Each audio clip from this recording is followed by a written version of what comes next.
Tissue বা ঢিলা ব্যবহার না করলে তার নামাজ হবে কিনা খুব গুরুত্বপূর্ণ একটি বিষয়। আমাদের সমাজে এই বিষয়টা নিয়ে অনেকেই দ্বিধাদ্বন্দ্বের মধ্যে থাকেন।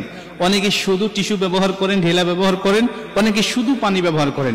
তাদের মনে প্রশ্ন যে আমার এই আমলটা সঠিক হচ্ছে কিনা। আল্লাহ রাসূল সাল্লাল্লাহু আলাইহি ওয়াসাল্লাম বলেন, লা তুকবালু সলাতা বিগাইরি তুহুরিন। মুসলিম শরীফ, তিরমিজি শরীফের ১ম নম্বর হাদিস। আল্লাহ রাসূল সাল্লাল্লাহু আলাইহি ওয়াসাল্লাম বলেন, অপবিত্রতা অবস্থায় নামাজ কবুল হয় না, পবিত্রতা ছাড়া তার নামাজ কবুল হয় না। এখন এইগুলোর মাধ্যম দিয়ে আমরা পবিত্রতা অর্জন করতে পারছি কিনা দেখি আমরা হাদিস থেকে আমরা প্রথমেই জেনে নেই।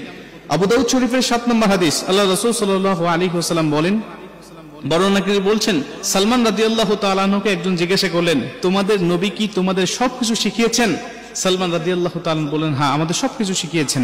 বর্ণনাকারী বলেন, তিনি আবার জিজ্ঞাসা করলেন যে পেশাব পায়খানার নিয়মে কি তোমাদেরকে শিখিয়েছেন? সালমান রাদিয়াল্লাহু তাআলা বলেন, হ্যাঁ, আমাদেরকে পেশাব পায়খানার নিয়মও আল্লাহ রাসূল শিখিয়েছেন।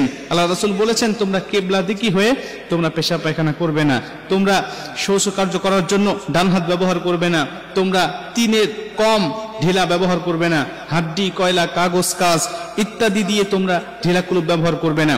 আল্লাহ রাসূল সাল্লাল্লাহু আলাইহি ওয়াসাল্লাম এই হাদিস দ্বারা ঢিলা ব্যবহার করতে বলেছেন এবং 3টার কম ব্যবহার করতে আল্লাহ রাসূল নিষেধ করেছেন। 3টার অধিক যেন ব্যবহার করি এই উৎসাহ আল্লাহ রাসূল আমাদেরকে দিয়েছেন। এখন আপনারা যদি এমন এলাকায় গিয়েছেন যেখানে পানির ব্যবস্থা নেই, আপনি শুধু ঢিলা কুলুপ ব্যবহার করে পবিত্রতা অর্জন করতে পারবেন।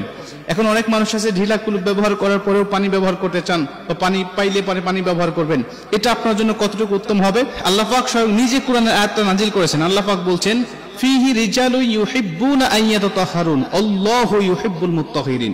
এই কুবার মুসল্লি যারা ছিলেন তারা ঢিলা কুলুপ ব্যবহার করার পাশাপাশি তারা পানি ব্যবহার করতেন। আল্লাহ পাক তাদের প্রশংসা করতে গিয়ে পবিত্র কোরআন আয়াত নাজিল করলেন এবং তাদের পবিত্রতার প্রশংসা আদায় করলেন। আল্লাহ রাসূল তাদের পবিত্রতার প্রশংসা শুনে তিনি কুবার কাছে গেলেন এবং মুসল্লিদেরকে জিজ্ঞাসা করলেন, তোমরা কিভাবে পবিত্রতা অর্জন করো যা আমার আল্লাহ পাক স্বয়ং নিজে তোমাদেরকে প্রশংসা করেছেন?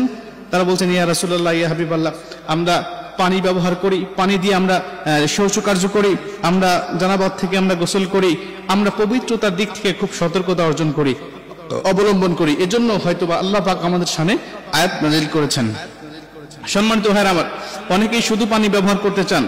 আপনি যদি শুধু পানি ব্যবহার করতে চান এবং মনে করেন শুধু পানি দিয়ে আমি 100% পবিত্রতা অর্জন করতে পারবো, তাহলে আপনি করতে পারেন, কোনো সমস্যা নেই। আপনি পেশাব করার পরে, পুরুষের তো পেশাব করার পরেও তিনি পানি ব্যবহার করে ওঠার পরেও 2-1 ফোঁটা পড়ার সম্ভাবনা থাকে। যদি এমন সম্ভাবনা যদি আপনার মধ্যে থাকে, তাহলে অবশ্যই আপনাকে ঢিলা কুলুপ ব্যবহার করে তারপরে পানি ব্যবহার করবেন, এটা হবে সবচাইতে উত্তম। এরপরে পায়খানা করার পরে আপনি যদি মনে করেন যে আমি টিস্যু ব্যবহার করে, ঢিলা ব্যবহার করে আমি নাপাকির অংশটা কমিয়ে দিয়ে তারপরে আমি পানি দিয়ে আমি এটাকে শৌচকার্য করব, তাহলে এটা হবে আরো উত্তম। প্রিয় ভাইরা আমার, একটা কথা মনে রাখবেন, যদি আপনি শুধুমাত্র পানি ব্যবহার করে, পেশাবের পরে পানি ব্যবহার করে উঠে পড়েন, আর এরপরে যদি আপনার পেশাব বের হয় এবং এরপরে যদি আপনার শরীরটা নাপাকি হয়ে যায়, তাহলে কিন্তু আপনার নামাজ কবুল হবে না। কারণ আল্লাহ রাসূল বলছেন, লা তুকবালু সলাতা বিগাইরি তুহুরিন, যে ব্যক্তি অপবিত্র হয়, এই অপবিত্র অবস্থায় নামাজ আদায় করলে নামাজ হয় না। আমরা জানি আল্লাহ রাসূল সাল্লাল্লাহু আলাইহি ওয়াসাল্লাম আরো বলেছেন, কবরের মধ্যে সবচেয়ে বেশি আযাব হবে যে বিষয়টা নিয়ে, আর সেটা হলো পেশাব থেকে পবিত্র না থাকা। আল্লাহ রাসূল কবরের পাশ দিয়ে হেঁটে যাচ্ছিলেন, তিনি দেখলেন 2টি কবরে আযাব হচ্ছে। আল্লাহ রাসূল বলছেন, খেজুরের ডাল নিয়ে আসো। এই 2টি কবরে আযাব হচ্ছে, এরা খুব সামান্য বিষয়টা নিয়ে এদের কবরে আযাব হচ্ছে। কি বিষয়? একজন চগলখড়ি ছিল, আরেকজন পেশাব থেকে পবিত্র হতো না। আল্লাহ রাসূল 2টা খেজুরের ডালকে ভাগ করে 2টা কবরে গেড়ে দিলেন আর বললেন, যতদিন এই খেজুরের গাছটা ডালটা শুকনা থাকবে না, তাজা থাকবে, ততদিন পর্যন্ত আল্লাহ পাক এদের কবরে আযাব হয়তোবা কমিয়ে দিবেন। এর জন্য পেশাব থেকে পবিত্রতা অর্জন করার জন্য সবচেয়ে বেশি সতর্ক আমাদেরকে অবলম্বন করতে হবে। তাহলে অবশ্যই আল্লাহ পাক আমাদের নামাজগুলোকে অবশ্যই কবুল করবেন, ইবাদতগুলোকে আল্লাহ পাক কবুল করবেন।